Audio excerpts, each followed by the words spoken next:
After studying music professionally, obtaining a bachelor's and master's degree, and spending 2 years with the RCMP band in Ottawa, Ross joined the family business, first as a service manager, and later in 1984 as a partner with his brother Doug and his father. In 1987, they expanded their business to Lloydminster and have since grown the Ulmer Auto Group to 12 automotive dealerships and an RV business. An ardent commitment to customer service and community has garnered Ulmer Auto Group many accolades. Many of them are listed in your program. The accomplishments that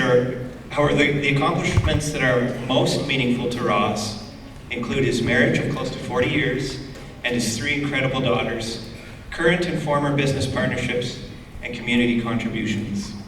Known for his community involvement, Ross has been an instrumental supporter of numerous organizations, including the Lloydminster Regional Theatre Foundation, local Rotary clubs, the Lloydminster Regional Health Foundation, Lakeland College, the First Baptist Church, and many others. Today, it is with great respect that Lakeland College recognizes Ross Ulmer of Lloydminster as a distinguished citizen, and it is our honor to hear Mr. Ulmer give this ceremony's convocation address.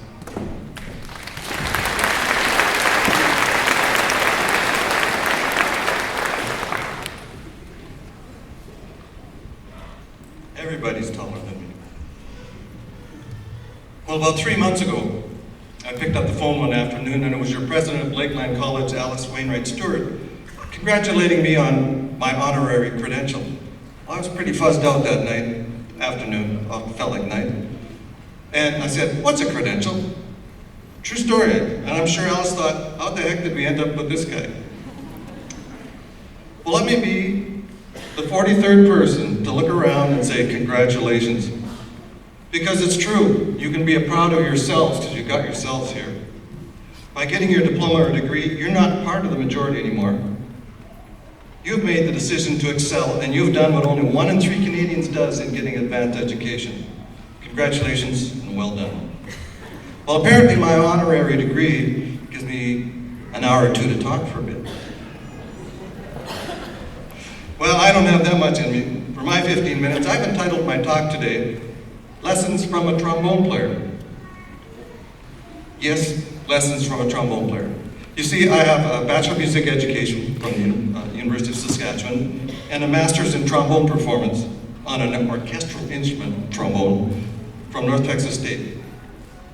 But many of the reasons I've succeeded in business, my passion, my standards of performance, my sense of teamwork, and my work ethic, were honed during that brief period when I pursued and then worked as a professional musician with the Royal Canadian Mounted Police Band. Today you get to hear how a trombone player made it in the business world. Well, you can guess from looking at my wrinkles. I'll push it back a bit so that it looks a bit. That I don't listen to the same kind of music as you guys do. I just really don't. Well, I was born in 1953, and that was the end of the big band era. And everyone around here is saying, big what? It was the end of the big band era, and rock and roll was just getting started. Nobody had heard about a guy named Elvis. So I grew up listening to my dad's records and records of Tommy Dorsey. He was a trombone player who led his own band. One singer who got a start with the Tommy Dorsey band was a young fellow named Frank Sinatra. So in his time, Tommy Dorsey was big. And he was just as famous as perhaps Madonna is now, and they had you read his biography, as colorful a life.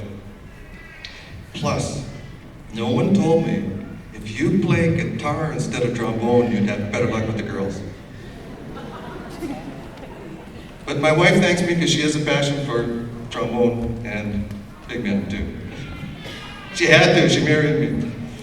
You know, passion's got a funny way of landing on you.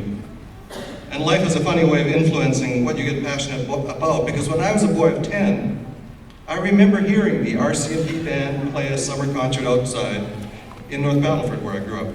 See, I was about to start trombone that fall. And there's a trombone soloist with that band, standing in front in red uniform, and boy, was I impressed. It was pretty exciting to a 10-year-old. Well, fast forward 15 years, I received my master's, and that spring, my dream job as soloist and first trombone came open.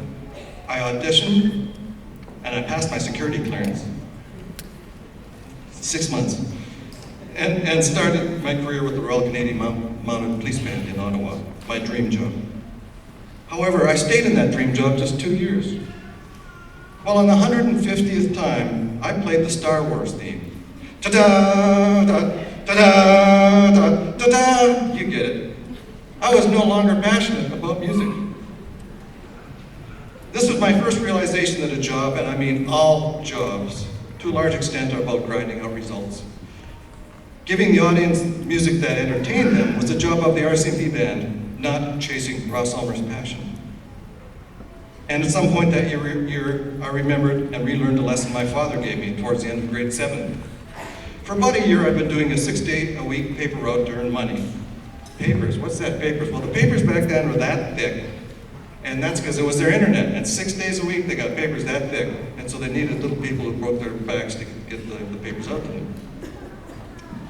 You can tell I really loved that job. Anyway, twice a week I had band rehearsal. So after school, I'd run, I'd do my papers, and then I'd run back home and get something to eat, and I'd run to band practice. Well, after a while, my dad pulled me aside and he said, "Son, once or twice a week, I'm heading out to take papers to people you missed on your paper route. You have a choice to make. Either do the job right and deliver your papers right every night, or do something else to earn your money." There I was, going into grade 8, unemployed. We all had to have jobs back then. That fall, I lucked into something and I was allowed to teach a small number of grade 5 students who were starting out playing trombone. And I learned the joy of working with someone and feeling a part of their success as they blossomed. By teaching, I taught myself more than I taught my students, and I really learned that being a part of someone's growth is one of the most exciting activities you can do. My desire to be a part of others' success has stood our business well, as my job became that of producing managers and then producing individuals who can general manager a dealership and then coaching general managers to excel. It's a big reason why we grew from 1 dealership to 14. I'm going to diverge just a bit from the business to talk about the community.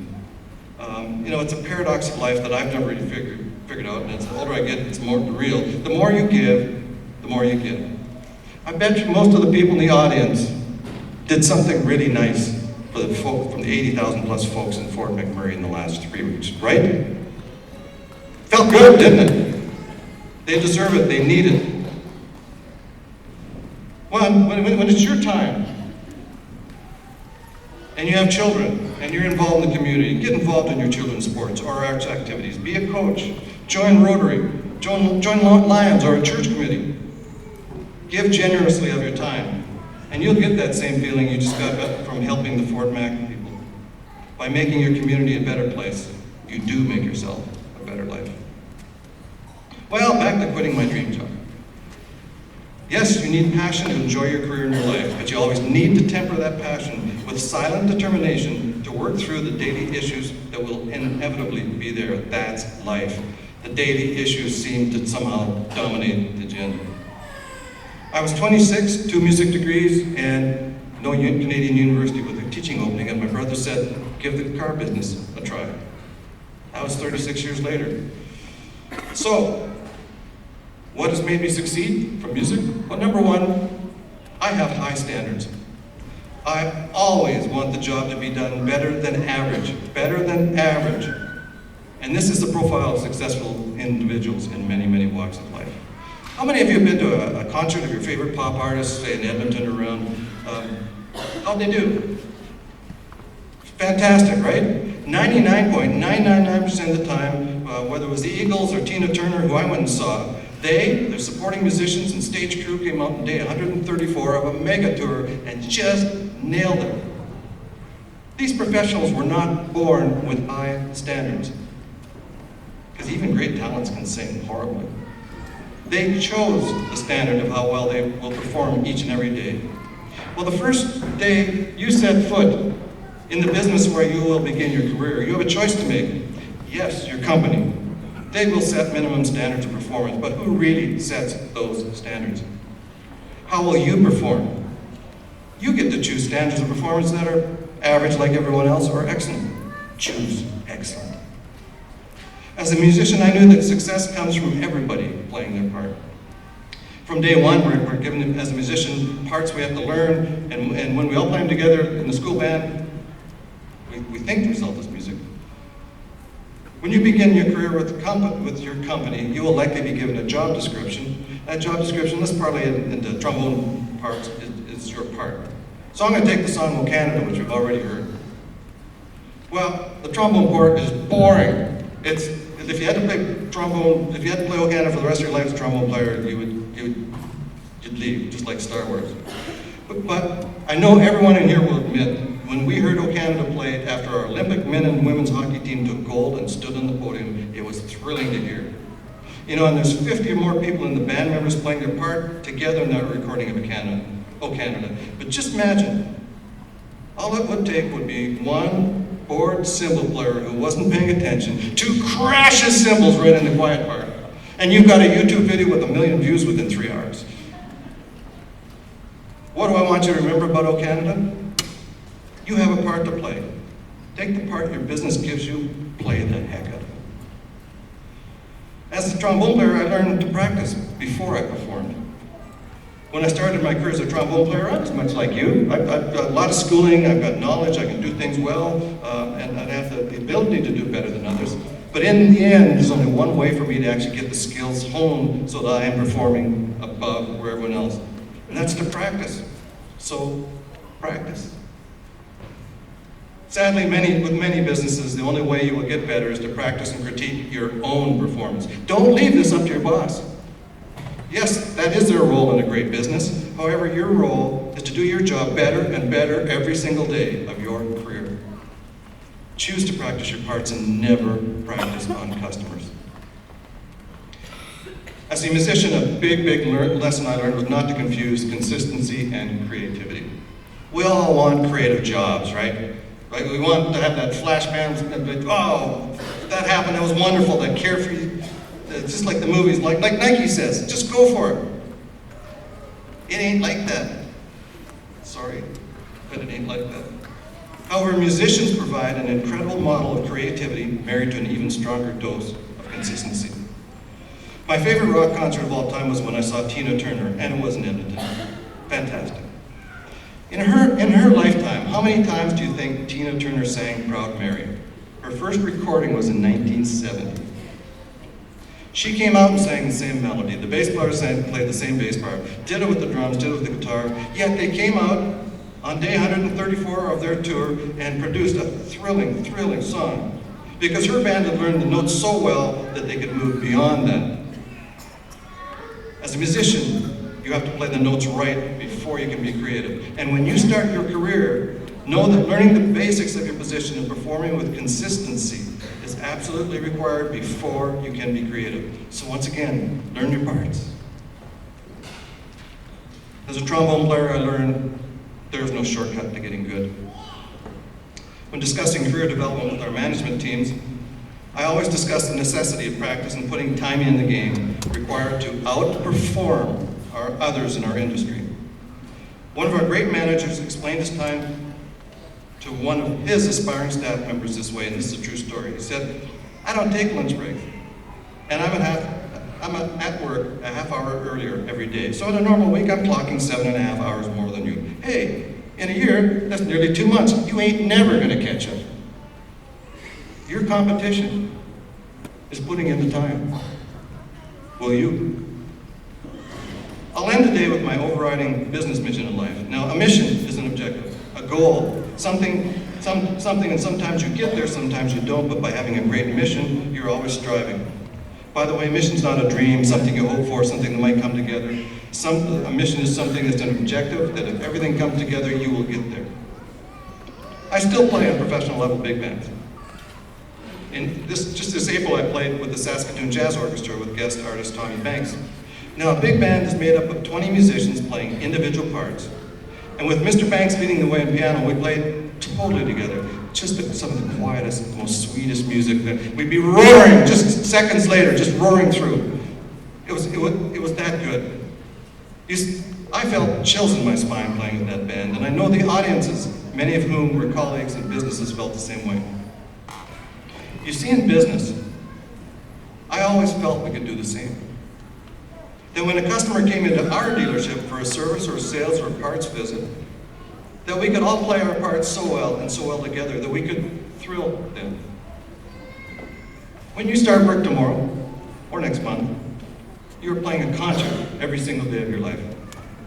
Make sure that you set your standards of performance.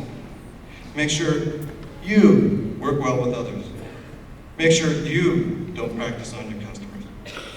And with all your knowledge and all your personality, make it your mission to thrill your audience, thrill that customer. The reward is the thrill you give yourself.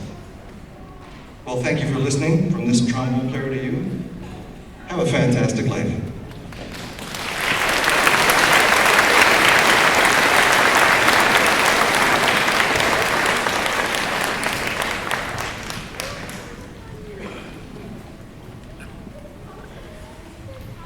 Well, thank you for that great message, Ross. We appreciate you being here, and we appreciate what you had to say to us today. President